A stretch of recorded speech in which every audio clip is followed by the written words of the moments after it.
What's up, Taiwan? I'm Zanny Xu with news from here in Taiwan and around the world.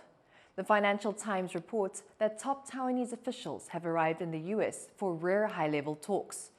Joseph Wu, the head of Taiwan's National Security Council, is leading the delegation alongside Foreign Minister Ling Jialong for a meeting known as the Special Channel. It comes on the heels of China's two-day series of war games near Taiwan earlier this week. The exercises included long-range live-fire drills and a simulated blockade, a move Beijing said was to deter, quote, separatist activities. Court justices have unanimously voted to impeach South Korean President Yoon. The countdown now begins towards a snap election. But does Yoon's removal mean the healing can begin? Or will his fall from grace further aggravate an already divided nation? Rizes reports.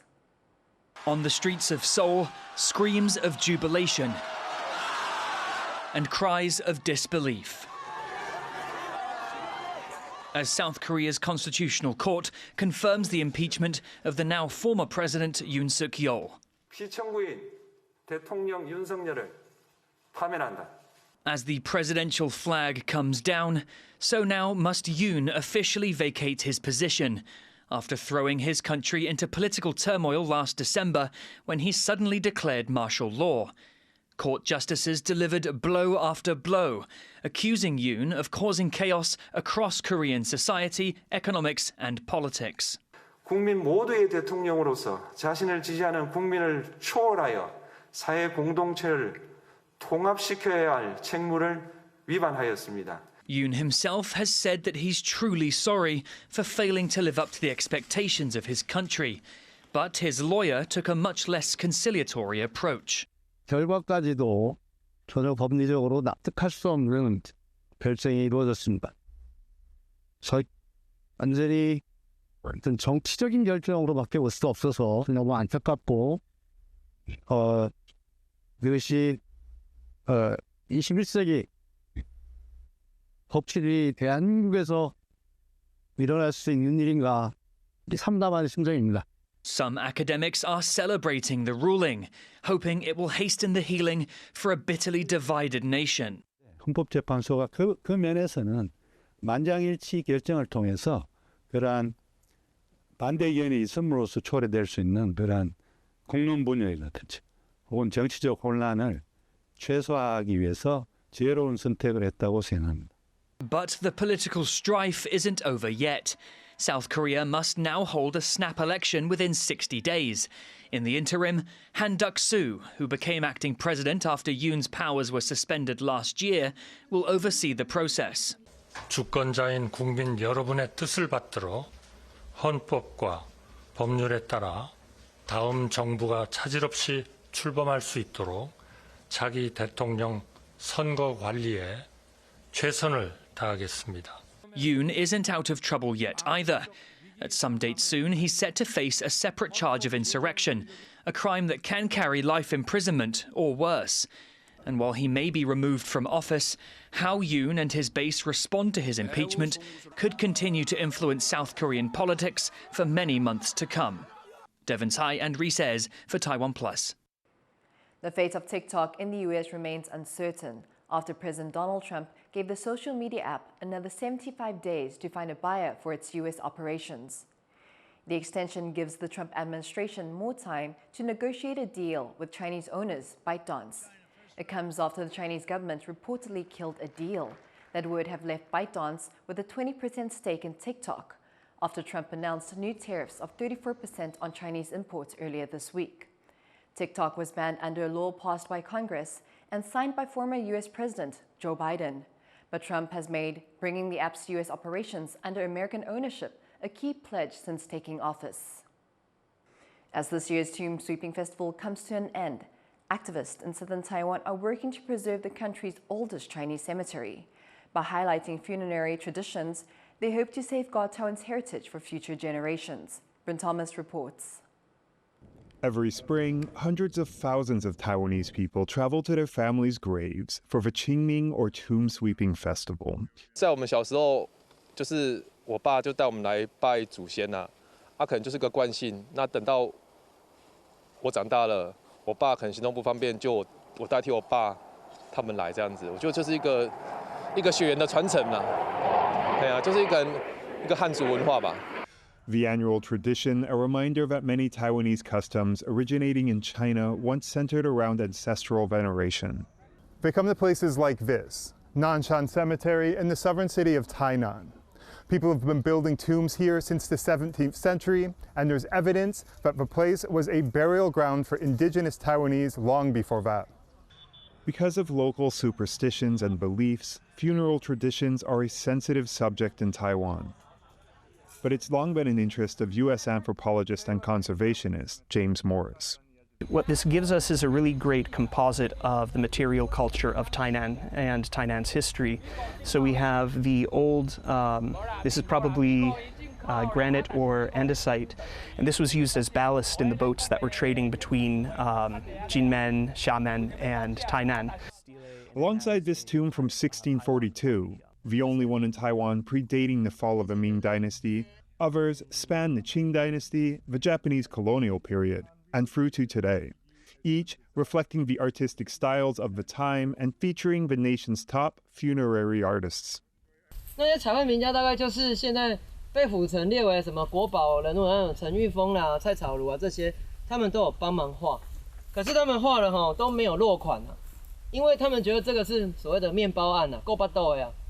Today, like many Taiwanese cemeteries, Nanshan Cemetery is located on the edge of the city on real estate that used to be viewed as pretty undesirable. But if you look at its sandy soil, it's a clue to its past. This area used to be by the sea, and with some mountains nearby, that made for some pretty good feng shui. This cemetery used to be enormous. You know, we are standing on a former beach on sand dunes. And during the Ming Dynasty, or during the Dutch period, during the Qing period, all of these older tombs had the luxury of being placed around in these very distant parts that had the perfect feng shui. But even the most auspicious of locations has not been enough to save these relics of local history. Over the past 2 generations, many cemeteries in Taiwan have been demolished for urban development. This is undeveloped land. There's no infrastructure below the ground. There's nothing above ground. You don't really have to pay people for rights to buy them out. So that's what makes this space so threatened, is that it's so easy for the city to see and award contracts for development. Academics are confident that the oldest and grandest tombs in Nanshan Cemetery can be preserved by working with local historic organizations. But there's a risk of losing the tombs belonging to Taiwan's more marginalized groups. 今年又要庆祝府城300嘛，那你说这些小老百姓、小朋友的坟墓如果都拿掉，只保留那些那个有钱人家大家族的几门豪华大墓，就能够代表台南400或台南府城300嘛？我觉得这就没有代表性了。As the people across Taiwan conclude their annual journey to honor their ancestors, historic groups and academics continue working to ensure these tombs remain for future generations. Patrick Chen, James Lin, and Bryn Thomas for TaiwanPlus. How has Taiwan's culture and society impacted the world, and how will it continue to impact the future? These are the questions Stanford's new Taiwan Studies program aims to answer. Dr. Ji-wook Shin joins TaiwanPlus to discuss what areas he wants the program to focus on and where he sees democracy heading in Taiwan and Asia. There are a lot of Taiwan programs popping up at, for example, UT Austin, UCLA, just to name a few. How does Stanford go about distinguishing itself from these Taiwan programs? I think that's a very good question. So I think, in my view, there are 2 focus for right now. So one is, focusing on humanities, like language and history. The other one more like technology or geopolitics. But then I feel like society, culture, education, innovation, those areas need more attention. So that will be the main focus of our new program. You are a leading expert in democracies, particularly in Asia, and we'd like to tap your expertise for a little bit. So what is the state of democracy in Asia? Okay, so not only Asia, but I think globally we are facing very serious democratic backsliding. Okay, United States is not an exception. So Many years ago, I wrote an article at the Journal of Democracy about democratic decay of South Korea. So I was one of the very first and a few scholars giving a warning about status of democracy in South Korea. And of course, I didn't predict martial law last December. But then I argued that unless you address now, eventually Korean democracy will erode and facing big challenges. But now, if you look at Asian country, Korea, Indonesia, Thailand, also European country, United States, I guess some issue in Taiwan as well. So I think we are facing the challenge of global populism and democratic backsliding. So I'm very concerned about the future of liberal democracy, not only in Asia, but more globally. What do you think the appeal is of populist leaders? For example, in the Philippines, Rodrigo Duterte. Some might say in Seoul, South Korea, Yoon Yeol was a populist. Yeah. What is the appeal for people there in a democracy? Those countries facing a lot of issues, especially economic inequality. Okay, and then those populist leaders have two main, talents.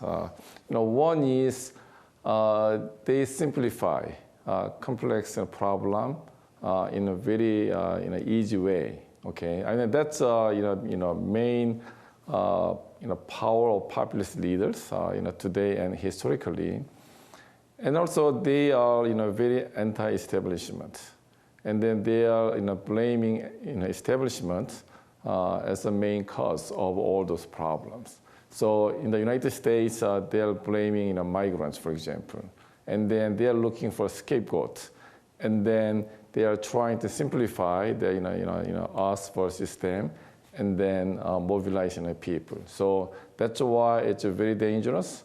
I have a deep concern about the future. There's a lot of tension in Asia right now, leading to some to speculate that this might be a flashpoint for the world. Is that generally a correct or incorrect assessment, in your opinion? So I think there are a lot of debates going on, but in my personal opinion, I think it's exaggerated. Okay, so oftentimes people are applying the European lens into Asia. So by looking at what happened in Ukraine and Israel, and then saying that Taiwan can be a flashpoint in military conflict, while Korean Peninsula can enter some military tensions as well. But I think those are exaggerated. And in my personal view, I'm more skeptical about military conflict over Taiwan or North Korea or Korean Peninsula. So certainly there are some potential reasons to worry about, and then we have to manage. But still, I don't expect any military conflict in the near future. That's my personal view. But once again, there are a lot of debates, so I may be wrong, but yeah. The annual Daja Mazu pilgrimage, Taiwan's largest religious procession, is underway.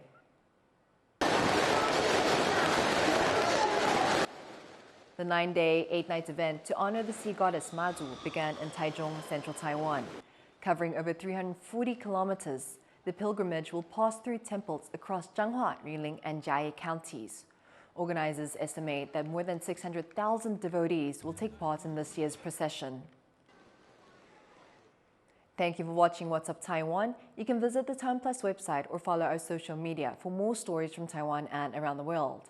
Finally today, we take you to the Upheld Park in Italy, where visitors are picking tulips. I'm Sani Chi, take care and see you next time.